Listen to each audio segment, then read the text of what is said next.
Now we're on Daf Yud Beis Amid Beis. What does Rava suggest? Asu she'eno zoche kizoche. The Rabbanan went very far, according to Rava, in exercising their power and authority over Dini Mamanos of Hefker, Bez, and Hefker. How far were they willing to go?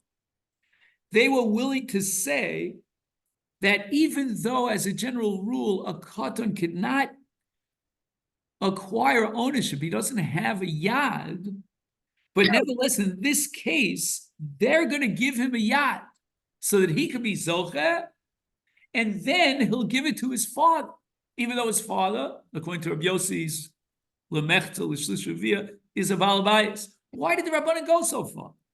My timer, because aniyim gufaya nichalahu. There's going to be a quid pro quo relationship here. Agru lididhu nilkod benayu basrai.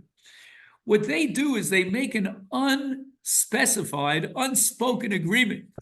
They say, look, let him bring in his son to pick up the leket, and then he'll allow us, when we're ready to pick up the leket, to bring our son. So it all squares off. The aniyim are not going to lose anything because they have this unspoken agreement in which they'll gain at the end of the harvest. Upliga de Rab Chia bar Abba. Now we go back to our Mishnah. Shmuel, who said that a katan, when he's zoche in hefker, he picks it up on behalf of his father. And that's against Rab Chia bar Abba. Rab Chia bar Abba has another pshat in our Mishnah. We understood our Mishnah literally as addressing the case of a katan. After all, that's what it says in the Mishnah. Metziya b'no ubitar ketanin. However, Rab Chia has a different take on the Mishnah. Forget about the word ketanin. This is not the classic understanding and usage of the word ketanim. Katan in this context means something totally different. What does it mean? Lo gadol gadol mamish. We're not talking about gadlus and shanim. Lo katan mamish. He's a kat because he's less than 13 or she's less than 12. El gadol v'samuch al shulchan aviv zeu katan. A gadol, even though he's bar mitzvah, is considered a katan because he's financially dependent upon his father. Again, if I had time to darshan on this, I'd give you a whole drush on this. And a person who is dependent and he doesn't earn his own living, he's a katan. That's the definition of a katan. Katan ve'eno samach al shulchan aviv zeu gadol. He's considered a gadol even though he's a katan in shanim. Why? Because he's eno samach, he's independent financially.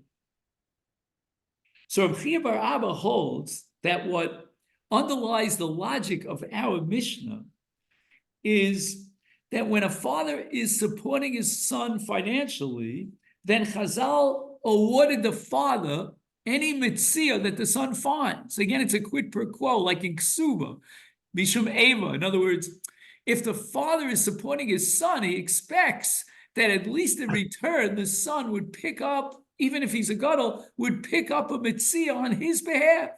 And that's a pretty good arrangement.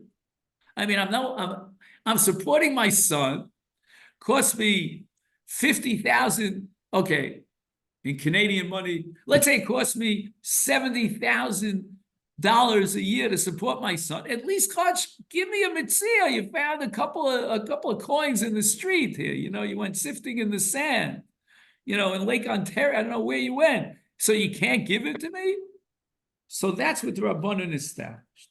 Now we go back to the Mishnah. Metzias avdo v'shivchaso ivrim areu shel atzma. So if the Eved is an Eved Ivri, then an Eved Ivri has a yad to be kona for himself, as opposed to an Eved Knani, who's considered the extended arm of the Rav, of the Adon. Amai. Why do you tell me that he has a right to make a kinyan for himself? After all, what malachos does an Eved Ivri do for his Adon? The answer is all malachos. So when we get to the case of a poel, there are two different kinds of poeling. There's a poel who is hired for one specific work. He's an expert in X. And then there's a poel who does all the work for the Baal Bayis the entire 24/7. And lo yehel poel, which poel? Again, the poel in the Sefer of this brisa, the Tanya Metzias poel yatzmo. That in a classic case of a poel who's been hired for some specific work, then if he finds a lost object, he keeps it, he pockets it for himself. But he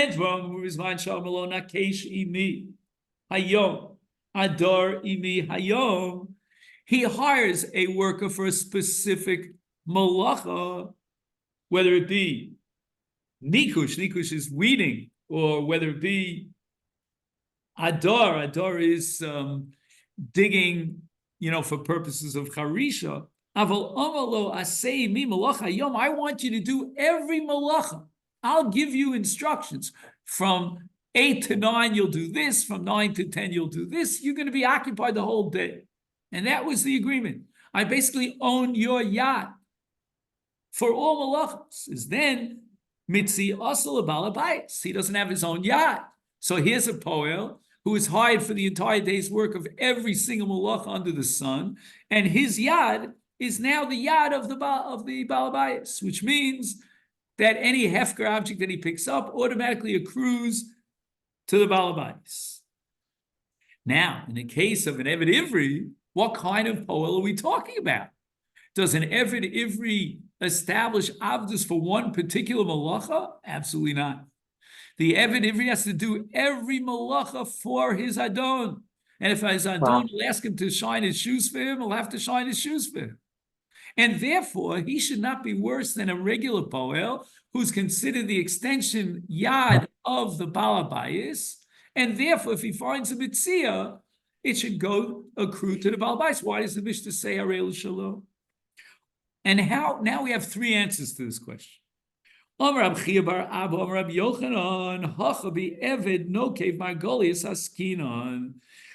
purchased this Eved, he's an Israelite, right? He's an Eved Ivri.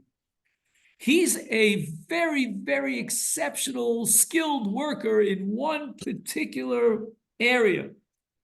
And it's a very sensitive work to drill holes in expensive stones like pearls and so forth and so on. And the agreement was, this is the work that you'll do for me. So we have an exceptional case, according to Rabbi Yochanan, in which the Baal Bayis never envisioned, he never imagined that there would be a case where he'll pick up an Aveda and he would want to be Zochan Aveda. No, it's like a poel, nakeshi miyayom adori miyayom. Rav Omar, second answer, b'magdia Metziya im malacha askina. Interesting. That although a poel is not allowed to take a break, even for 2 minutes, in order to deal with an Aveda and pick up an Aveda, however, there are exceptions to the rule where a person could continue his work and he's multi-skilled and he's able to pick up the Aveda without losing even a second of time of his malacha. And in such a case, the Adon does not own the Aveda that this Eved picks up. Rav Papa Omer, a third answer, Kigon sheschar lalake mitziyos. He hires a worker, or an Eved for that matter, just for the purpose of collecting mitziyos, right? He knows that there's an area where a lot of things get lost. I'm going to hire you to go sift through the material, find as many lost screws and nails as you can find. Behechi dami, the akfe agma bekavre. Second. This is too small. Second. The akfe agma bekavre. Okay. So we're talking about fish, and we're talking about a beach, and we're talking about the water overflows, and there's tons of fish that now have landed on the shore. And he hires a person to collect all the fish. Now, keep in mind, Rav Papa is the third answer in this series of three, but he's radically different than the first two. Rav Papa, he's talking about the Brisa, right? The Brisa, as opposed to the Mishnah, is limited to a case where he was hired simply for collecting Avedos. And in such a case, just 1 second, pointing to Rav Papa.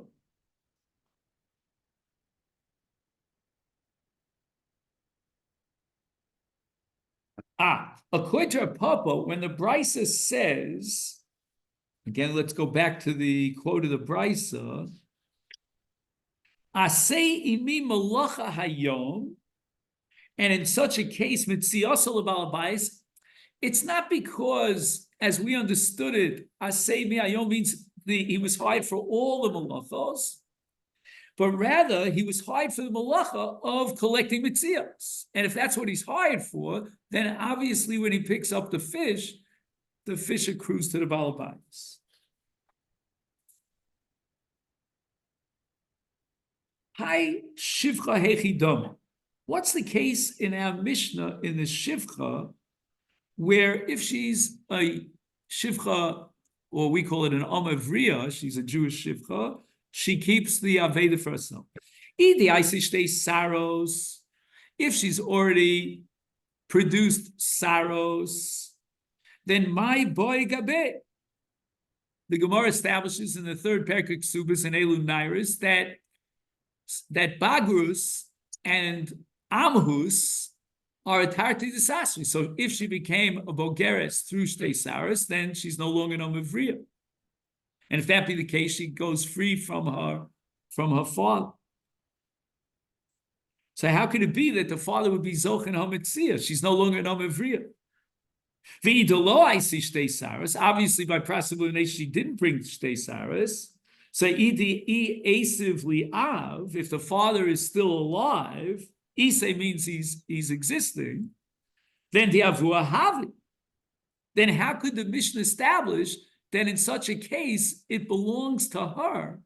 We have a principle of bin oreh beis avia, kol shvach neurel avia, that anything that a ketana, any money that accrues to a ketana automatically goes to her father. So how could she pocket it for herself? Let's say the father died. Okay. Now, here we have to learn the sugya of Reish Lakish. There's a whole sugya to itself. Tepuk b'misas av, she goes out free when her husband dies. Interesting. In other words, the sale of a Tano or a Nara as an Omavriya only exists as long as the father's alive. With the father's death, that contractual acquisition terminates. The Amar Reish Lakish,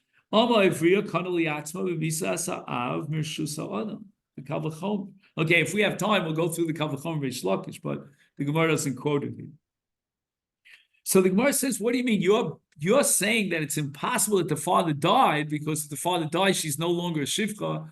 That's not so, because the Lavi Tosid Reish Lakish, the Sugi of Reish Lakish has, in Kedusha Daf Tesvav, rejects Reish Lakish with other kashas, and the Gemara says, Nema mehai nami tevi tiyufta. Perhaps we bring our Mishnah here as a further tiyufta, as another kasha, to establish that we reject Reish Lakish's view and his ruling that with the father's death, the Amhus and her status as an Omavriya terminates. The Gemara says, lo. Truth is that li olam di isev li av. We don't have to reject Reish Lakish. We could say that the father is actually alive here. Wait a minute. If the father is alive, then why does she have the right to pocket it? We should apply the principle b'chol shvach nurel avir. My harei shalahem. The Gemara reinterprets the Mishnah. What does it mean, harei shalahem? We understood the Mishnah kipshuto, that she pockets it for herself. No. Lafuke dir rabba. Okay, you have to put a mapik here. Not Rabba the Yamora, but Rabba means the master who owns her. It means that it doesn't belong to her master. And why is that? Because the father is still alive.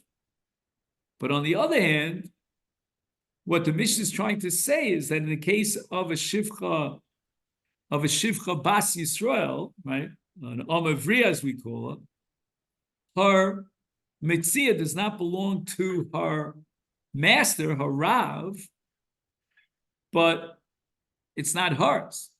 She can't be Zoch in it because she's still a Ketana. And therefore, whatever she finds automatically goes back to her father. So we thought the Mishnah was saying that she pockets it for herself. No, the Mishnah is saying it belongs to her father. Okay, I know we're going to have to finish up very shortly. Let's see if we can add one more piece of Gemara here. Girsha Pshita. I don't get it. If a woman was divorced, then obviously anything she finds belongs to her. What's the chiddush of the Mishnah? In other words, we talk about a safek gerushin. Let's say he threw it, and we don't know if the get landed within her proximity. In other words,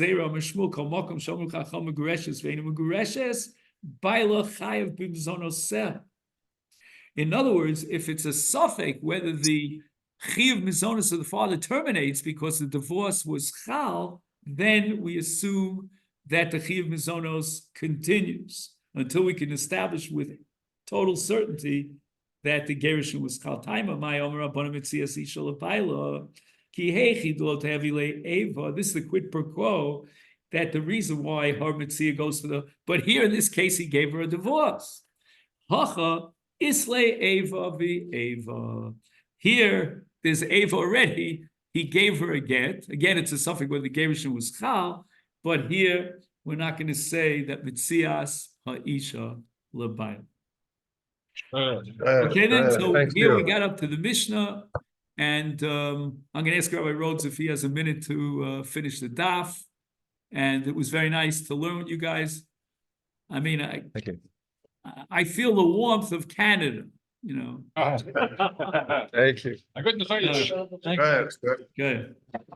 So the Mishnah says the following: Motzah shtar chov. If a person finds a shtar chov, now as soon as the shtar chov is lost, that's called a raise on the shtar, and we have to raise also to questions about the validity of the shtar. If yesh beim achrayis nechasim lo yachzu, we're not going to give the shtar back to the malva because we think that maybe the shtar was already paid up. Normally, we don't assume a shtar was paid up, but that's because it's in the hands of the bal shtar of the malva. But here it's not in the hands of the malva, and therefore we raise the possibility that it was already paid up, which the Lov is claiming he paid. There was a piron. And if we give the shtar back to the malva, then he's going to collect from the lekuchos because the shtar sheish b'machrayos. So Bezdin nifraim and Bezdin will collect from the lekuchos. But ein bahem achrayos nechasim, if on the other hand, the shtar has no achrayos, in other words, there's no shibud to collect from lekuchos, and ein Bezdin nifraim, then yachzer we could return the shtar to the malva. Divrei Rabbi Meir. And again, we're going to need to understand Rabbi Meir because the Lova is claiming that it fell from him and he already paid back the shtar. So there is a case of Modeh where the Lova admits that he didn't pay up. Even in a case of ein bo achrayos, we shouldn't give back the shtar mipnei should Bezdin from it. Bezdin will collect from the lekuchos, even though achrayos was omitted from the shtar, and that's going to introduce a whole sugya which is called achrayos tos sofer. That even if achrayos was left out of the shtar, we assume that there was achrayos. But my askinu nesim, if the lov admits that he never paid back this chov, is kiyesh b'em achrayos nechasim amaylo yachzir hamoder. Why don't you give back the shtar? Even if there's a achrayos, nobody's questioning the validity of the shtar. Even the lov himself admits that the shtar is valid, and that gives the rights, legal rights, to the malva to collect from the lekuchos. The ibisha ain't chayev moda ki ain't b'em achrayos nechasim amayach. So we don't understand why Rabbi Meir says that if there's no achrayus in the shtar, then we give back the shtar.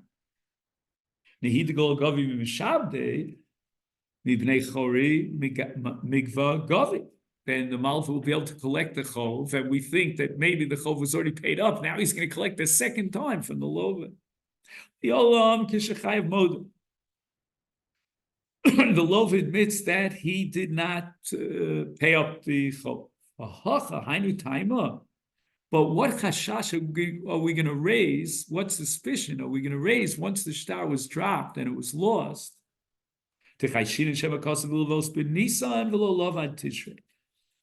is a kind of a shtar mukdam in which the date of the shtar is from Nisan, because at that point in time on Rosh Chodesh Nisan, the lova came to Tuedim and said, "Write me up a shtar and give it over to the malva." But the halva, the actual matan mos, only took place 6 months later in Tishrei. And now for 6 months, the lekuchas are going to be responsible to back up this chov and guarantee its payment, and will collect from the lekuchas, even though there was no matan mos. The asi limit of lekuchas shelo kedin, so any lekuchas who bought any property from the lova over the last 6 months between Nisan, that's written as the date in the shtar, and today Tishrei, they'll be the karka will be confiscated from them shelo kedin.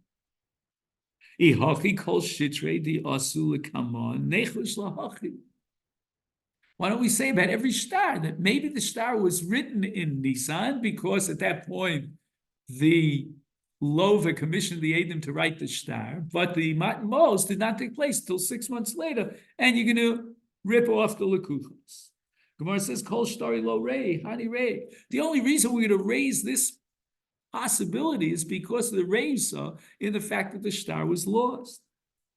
So the Gemara asks the kasha, Elahadis nan, we have a Mishnah in Bava Basra. In other words, we have 3 people in the room. We're missing a 4th. We've got the lova, we've got 2 Eidim, and the lova commissions the 2 Eidim to write up a shtar, which the lova gives over to the malva, and it has today's date on it, but he hasn't yet received the mos. How can the Mishnah allow writing such a shtar, and the lova is present, but the malva is not? After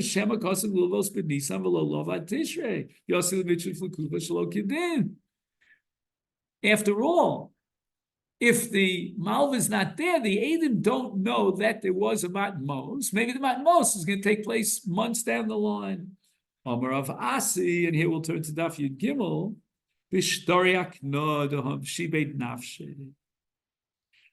That which the Mishnah says at the end of Bava Basra, that Kosvin Shtar Lelova Afal Pishain Malva Imo, that's Shtori Hakno. That means where the shibud is written in the shtar, and there was a hischayvus through a kinyan suda lamazogin on the part of the lova that the shibud would be chal now. He's mishabed his nechasim right now as a separate ma'aser kinyan. That's called Shtari Akna. And therefore, the lekuchos, when they buy that field, they have to realize there's a shibud, there's a lien on the field.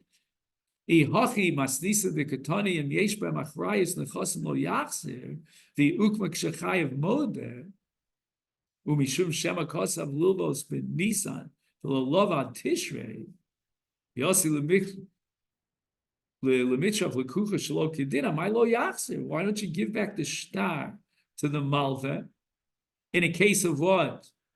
In a case of yesh b'em achrayis, and you're worried about the hefsei to the lekuchos. Nechse ishtar hakno hashibe v'nafshe ishtar delo hakno lekel mechash. So the Gemara says that, you know what? If it's a shtar hakno, which indicates that the shibud is chal immediately, then why do I care if, in the worst case scenario, the shtar was written in Nisan and the money was only given over by the malva to the lova in Tishrei? Who cares? There's a shibud that's chal now through the kinyan on Rosh Chodesh Nisan. And ibishtar de lo akna, Leka lemichash, we don't have a chash here because the amrit ki leka malva ba'adei lo kasminon, right? Lechatchila, Ravasi said that the malva is not going to agree to accept a shtar if he wasn't there when they wrote up the shtar. And here's where Abai is going to present his radical chiddush of Eida b'chasuma of Zochlo, which in Mirz Hashem we'll pick up tomorrow. So tomorrow I know is Tuesday, which is